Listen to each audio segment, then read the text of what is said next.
नमस्कार दोस्तों, मैं हूं Mithika. No if no but only दस। ये है फेक और नॉट, सच्चाई का जीपीएस जो आपको झूठ के जंगल में कभी गुम नहीं होने देगा। रूल्स तो आप जानते ही हैं। मैं आपको सुनाऊंगी 5 खबरें और आपको मुझे बताना है कि क्या ये खबरें हैं फेक या नॉट फेक। और सही जवाब देने पर आपको मिलेंगे इनाम। तो चलिए खेलते हैं आज की ताजा खबरें। दोस्तों, कोई भी आदत क्विट करना बहुत ही मुश्किल होता है। इसी वजह से तो अंग्रेजों को यहाँ से भगाने के लिए हमें क्विट इंडिया का नारा इस्तेमाल करना पड़ा था, ताकि बार बार उनके दिमाग में हम क्विट करने की बात डाल सके। और दोस्तों, आज ही है क्विट इंडिया डे। आज ही के दिन 78 इयर्स पहले 1942 में क्विट इंडिया यानी भारत छोड़ो का नारा पूरे देश में पहली बार गूंजा था। मगर क्या आपको पता है कि यह नारा किसने सुझाया था? हमारे राष्ट्रपिता गांधी जी ने या किसी और ने? अगर पता है तो इस अगले सवाल का जवाब दे दीजिए।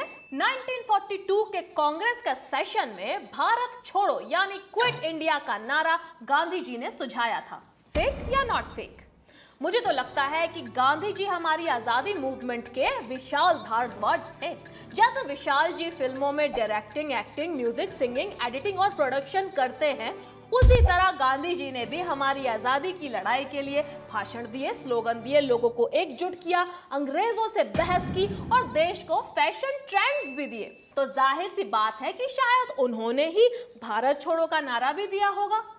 मुझसे क्लूज मत एक्सपेक्ट कीजिए, जवाब दीजिए, फिर मैं बताती हूँ। चलिए आपके कंफ्यूजन दूर किए देती हूँ। ये न्यूज है बिल्कुल फेक। जी हाँ, गांधी जी ने क्विट इंडिया आंदोलन को लीड जरूर किया था, मगर इस नारे को सुझाने वाले थे यूसुफ मेहराली, जो उस समय बंबई शहर के मेयर थे।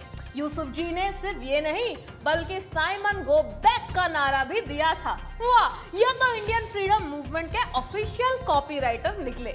आजादी के आंदोलन के दौरान उन्हें 8 बार जेल भेजा गया।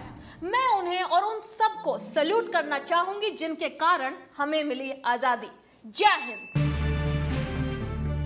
दोस्तों, फ्री चीजें किसे नहीं पसंद? मेरे इस शो के प्रोड्यूसर्स को ही ले लो, मुझसे इतना काम फ्री में करा देते हैं और थैंक यू तक नहीं बोलते। पर मेरी छोड़िए, पिछले कुछ सालों में मोबाइल कंपनी वालों ने हमें इतने डिस्काउंट और फ्री ऑफर्स दिए हैं कि कभी कभी पूछने का मन करता है, भाई तुम पैसे कहां से कमाते हो? हमारा अगला सवाल भी इसी बात पर है। मुकेश अंबानी के दुनिया के 6ठे सबसे अमीर व्यक्ति बनने पर रिलायंस जियो दे रहा है फ्री रिचार्ज। फेक या नॉट फेक?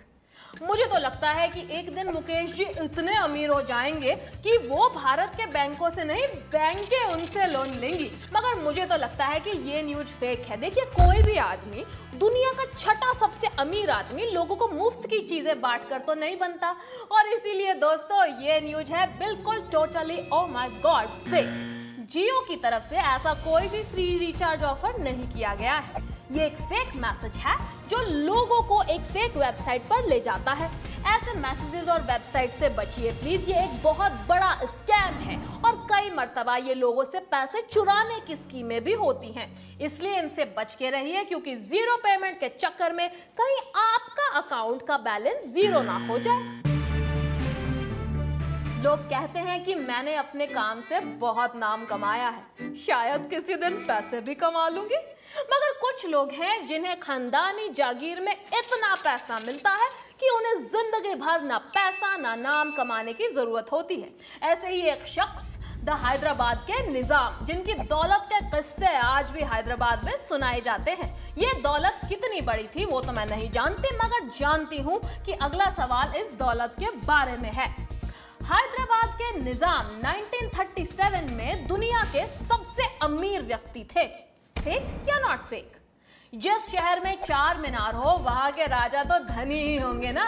अगर नहीं होते तो हैदराबाद में होता सिर्फ 1 मीनार। वैसे आजादी से पहले इन कमबख्त अंग्रेजों ने पैसा कहां छोड़ा था किसी के लिए? वो उसी कंजूस मकान मालिक की तरह थे जो हमारा पैसा भी हजम कर जाते हैं और कोई रिपेयर कराने बोलो तो हमसे ही सारा काम करवाते हैं।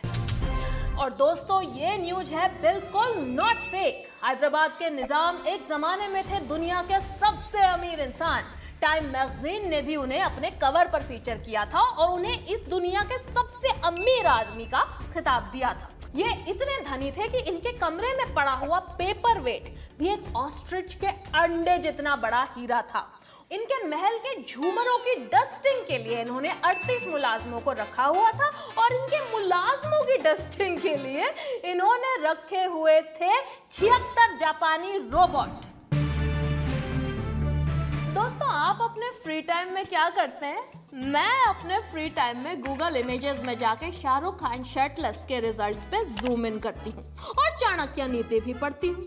गूगल इमेजेस के बिना ना हम लाइफ इमेजिन कर सकते हैं ना फेक न्यूज वाले, जिनकी फैक्ट्री का रॉ मटेरियल तो मतलब यही है ना। लेकिन क्या आप जानते हैं गूगल इमेज सर्च की शुरुआत कैसे हुई थी? नहीं ना? तो सुनिए, गूगल इमेजेस की शुरुआत 2000 में ग्रैमी अवार्ड्स में जेनिफर लोपेज की पहनी हुई ड्रेस पे की गई सर्च के कारण हुई थी। फेक या नॉट फेक? अगर ये खबर सच है तो ये इतिहास का ऐसा पहला पल होगा जहां ठरक फैशन के कारण प्रगति हुई है।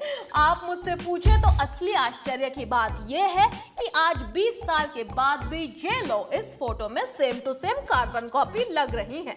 अगर इन पे मैं फेक न्यूज बनाती तो हेडलाइन होती, क्या जे.लो की निखरी त्वचा का राज है वैम्पायर? अच्छा है मैं फेक न्यूज बस्टिंग के बिजनेस में हूं, वरना मेरी क्रिएटिविटी का तो जवाब भी नहीं होता। लेकिन हमारे सवाल का जवाब है कि ये खबर है सच यानी नॉट फेक। जब साल 2000 में जे.लो बहन ने इस ड्रेस का उद्घाटन किया था, तब इंटरनेट पे मचे बवाल की वजह से गूगल को इमेज सर्च का उद्घाटन करना पड़ा। उसके पहले जेनिफर लोपेज की तस्वीरें देखने के लिए लोगों को सीमा आंटी के थ्रू उनके घर रिश्ता भेजना पड़ता था। दर्शकों, क्या आपको इंडिया का नेशनल फ्लावर पता है? करेक्ट, इंडियन लोटस यानी कि कमल। हाउ अबाउट इंडिया का नेशनल बर्ड? जी बिल्कुल, पीकॉक यानी कि मोर। चलिए अब बताइए इंडिया का नेशनल फ्रूट? इसका तो एक ही जवाब हो सकता है, मेहनत का फल जो हमेशा मीठा होता है, चाहे सैलरी कितनी भी कड़वी हो या बॉस कितना भी सड़ियल। आप हमारे अगले सवाल का विषय तो काइंड ऑफ समझ ही गए होंगे। तो सवाल है ये, टाइगर हमेशा इंडिया का नेशनल एनिमल रहा है, फेक या नॉट फेक? मेरे फैंस तो जानते ही हैं कि मैं इस बात से बहुत दुखी हूँ कि इंडिया का नेशनल एनिमल टाइगर है। टाइगर तो सलमान खान है और मैं शाहरुख खान की फैन हूँ। आज ही मैं इस नाइंसाफी के खिलाफ आवाज उठाऊंगी change.org पे पेटिशन डाल के। इंडिया का नेशनल एनिमल टाइगर नहीं बाजीगर होना चाहिए, isn't it? या साइंड मिथिका दत्त। अगर आपका कहना है कि टाइगर हमेशा से इंडिया का नेशनल एनिमल रहा है तो यू विल बी लायन, क्योंकि ये न्यूज है फेक। ये खबर आपको जीके क्विज कंपटीशन में पक्का पॉइंट जिताएगी। 1967 से इंडिया का नेशनल एनिमल था एशियाटिक लायन, लेकिन फिर इंडियन वाइल्ड लाइफ बोर्ड ने 18 नवंबर 1972 को उसे नौकरी से निकाल दिया। वो इसलिए क्योंकि इंडिया के टाइगर्स की आबादी 50,000 से 2,000 हो गई और उस वक्त उन्हें बचाने की हमें सख्त जरूरत थी। और वैसे भी लायंस इंडिया के सिर्फ एक राज्य में पाए जाते हैं, जबकि टाइगर्स पाए जाते हैं कम से कम 16 राज्यों में। आज इंडिया में 2,967 टाइगर्स हैं, तो लगता है कि इस पॉलिसी का फायदा हुआ, लेकिन कुछ ज्यादा नहीं। इसको देखकर मुझे अपने सैलरी अप्रेजल की ही याद आ गई। और इसी दुखी बात पर आज का ये शो हम यहीं खत्म करते हैं, लेकिन हमारी लड़ाई कभी खत्म नहीं होगी। खत्म होगा तो सिर्फ फेक न्यूज। अगर आपको 5 सवालों के